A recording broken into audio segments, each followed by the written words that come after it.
श्री शिवाय नमस्तुभ्यम। दोस्तों, आप सबका स्वागत है आपके अपने YouTube चैनल शिव भक्ति में। आज श्री 16 सोमवार शिव महापुराण कथा का द्वितीय दिन है। आइए प्रदीप जी मिश्रा द्वारा श्री 16 सोमवार शिव महापुराण कथा का श्रवण करते हैं। आप में से कितनी माताएं जिन्होंने कभी जिंदगी में 16 सोमवार करा हो, हाथ उठाओ जरा। करें 16 सोमवार किन किन ने करे, जरा हाथ उठाओ तो। हाँ, दिख गया, ठीक है।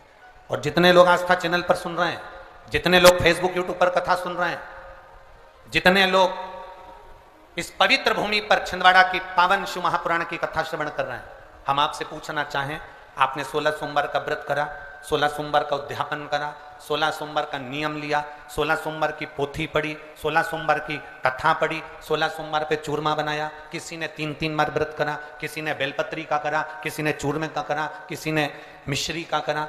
बोलो सही है, करा लोगों ने।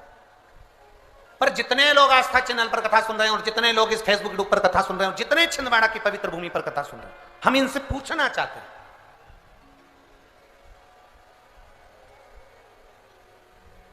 5 व्रत नहीं, 6 व्रत नहीं, 7 व्रत नहीं, 11 व्रत नहीं।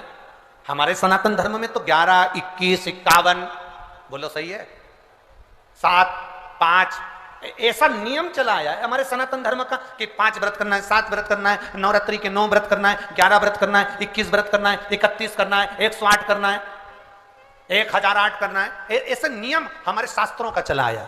फिर आखिर 5 व्रत नहीं, 7 व्रत नहीं, 6 व्रत नहीं, 4 व्रत नहीं, 3 व्रत नहीं, 16 व्रत का नियम कहां से आया? 16 व्रत ही क्यों? 15 नहीं, 14 नहीं, 13 नहीं, 12 नहीं, 11 नहीं, कितने? 16। ये 16 व्रत का नियम कैसे? ये कहां से आ गया 16 व्रत का नियम? कोई आपसे पूछ सकता है, आपके घर के बच्चे कह सकते हैं, मम्मी ओ मां क्या कर रही हो? मैंने कहा बेटा मैंने 16 सोमवार के व्रत उठाए। 16 सोमवार के व्रत उठाए? हाँ। क्या करती है उसमें? बेटा शाम के समय जब तीसरा पहर होता है, प्रदोष काल होता है, प्रदोष का जो समय होता है, शाम का जो समय होता है, उस शाम के समय पर हम 16 सोमवार का पूजन करते हैं। शिव जी का शिवलिंग का निर्माण करना या शंकर भगवान का शिवलिंग में उसकी पूजन अर्चना करना, उसका निर्माण करना और पूजन करके जो भी चीज से हमने सोमवार करे हैं, जो 16 सोमवार के प्रथम सोमवार में चूरमे से करो, चाहे तुम बेलपत्री से करो, चाहे तुम मिश्री से करो, जिससे तुम पहला व्रत करोगे, 16 की 16 व्रत उसी चीज से होंगे, उसी प्रसाद से होंगे। तो बच्चे कहेंगे मां ये 16 व्रत का विधान कहां से आया, 16 व्रत का नियम कहां से आया? आपके बच्चे पूछ सकते हैं, आपसे पूछेंगे, आपके बच्चे आपसे पूछेंगे कि ये 16 व्रत का विधान कहां से आया, 16 व्रत का नियम कहां से? तब आपको बताना है। अवंतिकापुरी उज्जैनी में एक कन्या रहती थी जिसका नाम सुगंधा था। बड़े ध्यान से सुनना, 16 सोमवार के व्रत तो आपने बहुत करे हैं, पर 16 सोमवार में 16 सोमवार का नियम कहां से आया? 15 नहीं, 14 नहीं, 5 नहीं, 6 नहीं, 7 नहीं, 21 नहीं, 20 नहीं, 16 का नियम कहां से आया? वो 16 के नियम को जाना।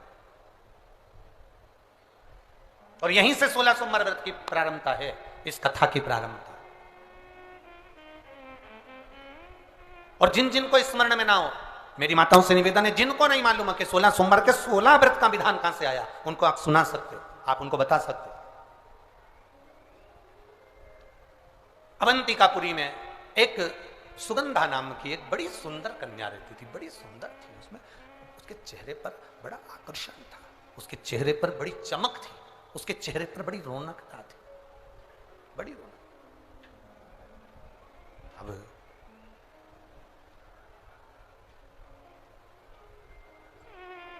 उसकी माता, सुगंधा की जो मां थी,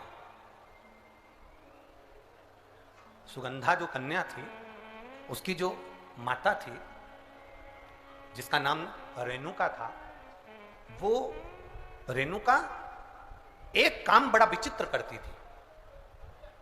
किसी भी देवालय में जाती थी, किसी तीर्थ में जाती थी, किसी मंदिर में जाती थी, किसी शिवालय में जाती थी, किसी तीर्थ स्थान पर जाती थी, पुष्प साथ में ले जाए ना ले जाए, प्रसाद साथ में ले जाए ना ले जाए, सोना चांदी दान करने के लिए ले जाए ना ले जाए, पैसा धेला कहीं चढ़ाने ले जाए ना ले जाए, वो एक इत्र की शीशी में रुई को भिंगो कर एक डब्बी में भरकर लेकर जाती थी। और उसका नियम था वो रेणुका का कि वो रुई, वो कपास, वो जो इत्र लगा हुआ, जो पदार्थ, जो इत्र लगी हुई जो रुई है, उस रुई को, उस कपास को भगवान के दरवाजे पर, चौखट पर उसको लगा कर आती थी। ये रेणुका का नियम था, ये सुगंधा की मां का नियम था।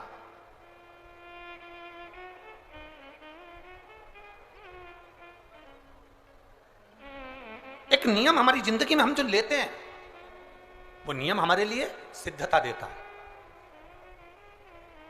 आप में से कई माताएं ऐसी बैठी होंगी जिन्होंने नियम लिया होगा कि मैं शिव जी के मंदिर में जब भी जाऊंगी, मैं देवादिदेव महादेव के मंदिर में जब भी जाऊंगी, मैं शंकर भगवान के मंदिर में जब भी पहुंचूंगी तो वहां झाड़ू लगा दूंगी, वहां पोछा लगा दूंगी। बैठी हैं ऐसी माताएं यहाँ पर जो मंदिर में जाकर कभी झाड़ू पोछा लगा देती हो, है? तो आप जाकर शिव के मंदिर में बुआरी लगा रहे हो, झाड़ू लगा रहे हो, पोछा लगा रहे हो, या जो बहुत सारे दिए लोग लगाकर चले जाते हैं, जलाकर चले जाते हैं, दिए ठंडे हो जाते हैं, उन दियों को भरकर एक डलिया में, एक खोके में, एक जगह पर ले जाकर आप रख देते हो, उसका पुण्य कितना है? शिव महापुराण की कथा करी, कितना पुण्य।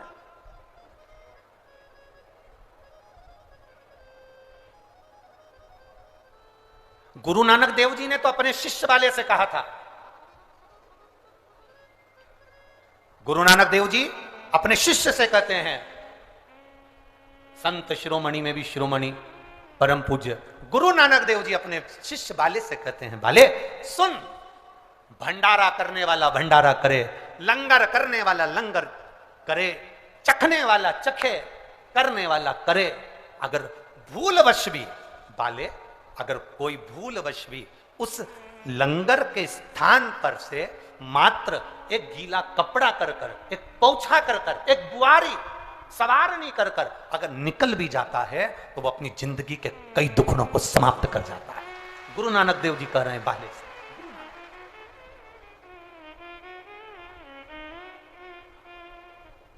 अब शिरोमणि संतों में शिरोमणि गुरु नानक देव जी कहते हैं कि कोई लंगर करे, कोई लंगर चखे, मतलब कोई भंडारा करे और कोई भंडारा खाए, कोई लंगर करे, कोई लंगर चखे। अगर वो चखने वाला भी उठकर चले गया और वहां पर से आप अगर निकल कर जा रहे हो और आपने अगर मात्र वहां सवारनी से आपने मात्र झाड़ू भी लगा दी, पोछा भी लगा दिया, उसको कहीं ना कहीं किसी ना किसी रूप में आपने सेवा कर दी, तो उस सेवा का फल क्या है? तो गुरु नानक देव जी कहते हैं उसका फल यह है कि आपकी जिंदगी में जितने जितने दुख, जितनी जितनी तकलीफें आपकी जिंदगी में, जितना जितना कष्ट आपके जीवन में, जितना जितना रोग, जितनी जितनी तकलीफें आपके जीवन में आ रही होती हैं, वो सारी की सारी तकलीफें अपने आप समाप्त होती चली जाती है, अपने आप समाप्त होती।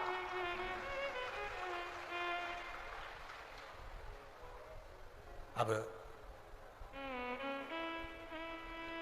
रेणुका नियम था, एक इत्र की शीशी में से इत्र निकाल लेती थी, उस इत्र को रेणुका वो भगवान की जो चौखट थी, भगवान का जो द्वार था, भगवान की जो दरवाजा था, भगवान का जो द्वार था, भगवान की जो चौखट थी, उस चौखट पर उसको लगा देती रेणुका।